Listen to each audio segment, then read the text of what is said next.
Fala galera, meu nome é Bruno Luque, vou dar continuidade à resolução da prova da ESA que ocorreu no último domingo, dia 24 de setembro de 2017. Perfeito? Vamos lá, questão 4. Coloquei pra gente aqui, como de costume, qual é o assunto dessa questão, definição de função. E tá lá, ó. Com relação às funções injetoras, sobrejetoras e bijetoras, podemos afirmar que, se uma função é sobrejetora, então ela é injetora? Nunca, né? Se você sabe o que é sobrejetora e injetora, isso não tem nada a ver. Se é injetora e sobrejetora, então ela é bijetora? Deixa ela aqui, vamos olhar o próximo. Se é injetora e não é sobrejetora, então ela é bijetora? Se você sabe o conceito de bijetora, isso aqui está fora pra gente também. Se é injetora, então ela é sobrejetora? Não, né? É a ideia contrária da letra A, então nada a ver também. Se é sobrejetora e não é injetora, então ela é bijetora? Não, sem sentido nenhum isso daqui. Bruno, você vai resolver essa questão dessa forma? Calma, a gente vai conversar. Se é injetora e bijetora, então ela é bijetora, né? Me acompanha aqui no quadro para que a gente dê uma olhadinha nessa questão um pouco mais a fundo. Bom, ele está falando sobre 3 tipos de funções. Quais são essas funções? Uma função que a gente chama como sobrejetora. Sobrejetora. Né? Vamos falar um pouquinho dessa função sobrejetora.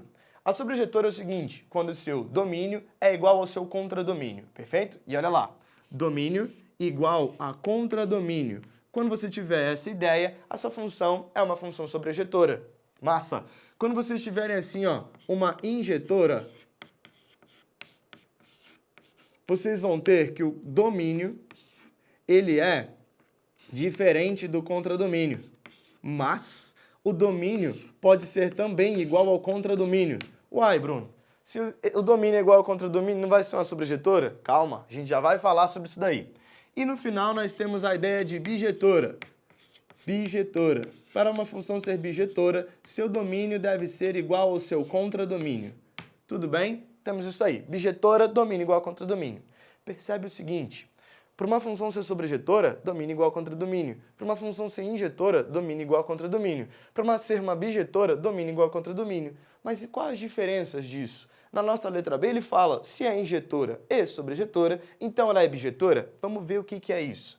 O que é essa ideia de domínio e contradomínio? Você vai colocar 2 diagramas aqui, ó, 2 diagramas, um diagrama que a gente chama de diagrama de Venn.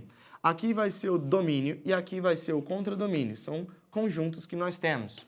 Toda vez que você tiver um elemento daqui e um elemento de lá, e esse elemento enxergar lá esse cara ele passa a ser um subconjunto do contradomínio. Ele será o que a gente chama de imagem, né?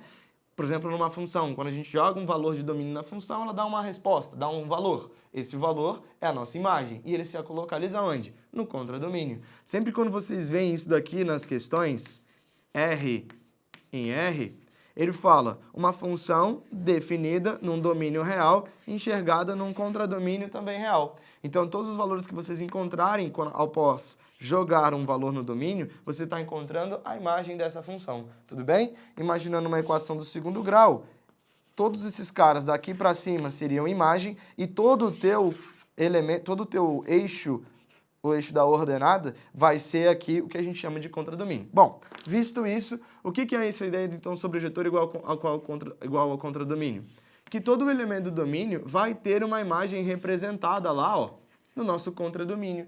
Perfeito? Isso é uma função sobrejetora. O que é a diferença desse cara para as outras? É que esse cara, quando ele é somente sobrejetora, quando uma função é só sobrejetora, ela pode fazer isso, ó, que um único domínio vai ter uma outra imagem. Perfeito? Por exemplo, assim, ó, esse domínio está tendo 2 imagens. Perfeito? Onde é que eu vejo isso, Bruno? Numa equação do 2º grau, por exemplo. Olha lá. Aqui é um domínio, aqui é um outro domínio. Aqui vai ter um domínio, né? E aqui um outro domínio. A gente vai ter o seguinte, ó. Eu escrevi aqui um domínio tendo uma imagem lá, né? Mas é o contrário. Olha lá. Aqui eu estou tendo uma imagem, eu estou tendo 2 domínios que vão possuir a mesma imagem. Eu escrevi errado antes, né? Olha lá, ó. E esse ponto enxergando esse cara aqui. De novo. A diferença da sobrejetora para injetora e bijetora é que na sobrejetora o domínio, dois domínios diferentes podem ter uma mesma imagem. E a gente observa isso numa equação do segundo grau, onde, por exemplo, um menos 2 e um 2 vão enxergar uma mesma imagem. Por exemplo, enxergando 4.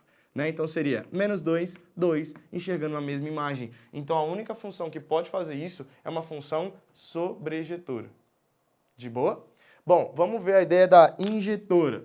Na injetora, a gente vai ter o seguinte, um cara que a gente vai chamar de domínio e um outro cara que nós vamos chamar de contradomínio. Qual a diferença dessa igualdade da sobrejetora para a injetora? É que a injetora você não pode ter dois domínios tendo uma mesma imagem. É impossível. Qual a diferença então? Quando todos os elementos do domínio tiverem uma imagem lá, injetora, como nós escrevemos, domínio igual a contradomínio. Só que aqui existe também uma diferenciação. Quando ela só é injetora, existem elementos aqui fora, ó, que não vão possuir um domínio. Né? O seu contradomínio ele vai ser diferente da imagem visualizada pelo domínio anterior. Tá? Então, essa é a principal diferença. A sobrejetora pode ter dois domínios tendo uma mesma imagem e a injetora não pode ter dois domínios tendo uma mesma imagem. O que ela pode ter é um contradomínio diferente de sua imagem. E aí quando a gente entra na bijetora, para que uma função seja bijetora, você vai ter aqui o domínio e o contradomínio. O domínio tem que ser igual ao contradomínio. Só que olha só, na bijetora você não pode ter duas setas, não pode ter dois domínios enxergando uma mesma imagem, não pode ter elementos que sobram, não é? Então, uma bijetora, ela é sobrejetora? Sim, domínio igual a contradomínio. Ah, mas você falou que tem que ter duas imagens. Não é que tem que ter, pode ter, né? A injetora. Para ser injetora, olha lá, não pode ter duas flechadas. Não tem. Ah, mas você disse que tem que ter elementos que são do lado de fora lá, ó. Mais elementos que não têm o domínio. Não, não é isso. Pode ser que aconteça. Aí você entra nesse caso. Quando você tem um domínio igual a contradomínio, que as flechas não são duplas, é uma sobrejetora. Quando você tem um domínio igual a contradomínio, que as flechas só flecham um elemento do contradomínio, que não flecham as outras, que não tem outros elementos, é uma função injetora. E quando isso acontece ao mesmo tempo, é o que a gente tem como bijetora. Então, para que uma função seja bijetora, ela deve ser sobrejetora, ela deve ser injetora, ela deve ser letra B. Tudo bem? Letra B. Uma questão que já caiu na prova da especialista da aeronáutica é que ele perguntava que uma função bijetora é aquela que possui inversa. Exatamente. Para que uma função seja invertível, ela deve ser bijetora. Por quê? A inversão é quando você transforma o contradomínio em domínio e o domínio em contradomínio. E olha só, se essas flechas voltassem para cá, não seria quase a mesma coisa? Por isso que tem que ser bijetora. Agora é o seguinte, se você tem lá uma função injetora, que pode ser assim, esses elementos não teriam ninguém para flechar do outro lado. Por isso que a injetora não pode ser invertível. E essa sobrejetora, olha o que acontece. Um domínio tendo duas imagens. Isso não é função. Por isso que a sobrejetora também não pode ser invertível. A única alternativa, a única questão que pode ser invertível é a bijetora. Galera, eu sei que é uns conceitos muito difíceis, por isso que a ESA ela veio só te perguntando se você sabe que uma função bijetora é aquela que é injetora e sobrejetora ao mesmo tempo. Questões, por exemplo, como a prova da EAR. A prova da EAR já veio perguntando simplesmente isso, né? Qual função que possui inversa? A bijetora. Então é muito conceitual. Essa parte aqui é meio complicado de você pedir em exercícios. E a gente sabe que a prova da ESA e a prova da EAR são provas simples, são provas tranquilas. Tá bom? Bom, galera, é isso que eu tenho para falar para vocês sobre essa questão 4. Ficou um pouquinho extenso, um pouquinho meio complicado ali, mas acho que vocês entenderam, tá bom? Qualquer dúvida, pode me procurar lá no Facebook, no Instagram, tá? A gente conversa. Valeu? Aquele abraço. Falou!